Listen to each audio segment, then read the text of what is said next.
भरधाव वाळूचे 2 टेम्पो गावामध्ये घुसल्यानं एकच गोंधळ।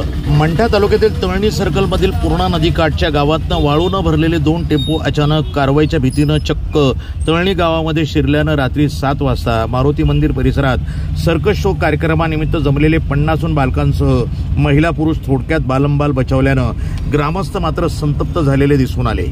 या घटनेनंतर ग्रामस्थांनी पाठलाग करताना टेम्पो चालकांनी वाळू रस्त्यावर टाकून पळून जाण्याचा प्रयत्न केला, मात्र ग्रामस्थांनी दोन्ही टेम्पो पकडून महसूलच्या पथकांच्या ताब्यात दिलं। त्यातील एक टेम्पो पहाटेच्या वेळी वाळू माफियाने पळून नेल्याची बाब समोर आली आहे। या प्रकरणी तहसीलदार काय भूमिका घेतात याकडे सर्वांचं लक्ष लागलंय।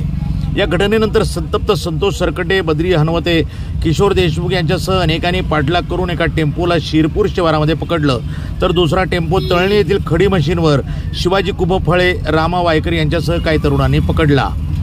पूर्णा नदी काठच्या अवैध वाळू उत्खनन आणि वाहतुकीकडे मंठा महसूल आणि पोलिसांचा अर्थपूर्ण संबंध असून मंठा पोलिसांचं वाळू चोरांना अभय असल्याचा आरोप उद्धव सेनेचे ज्ञानेश्वर सरकटे यांनी केला आहे।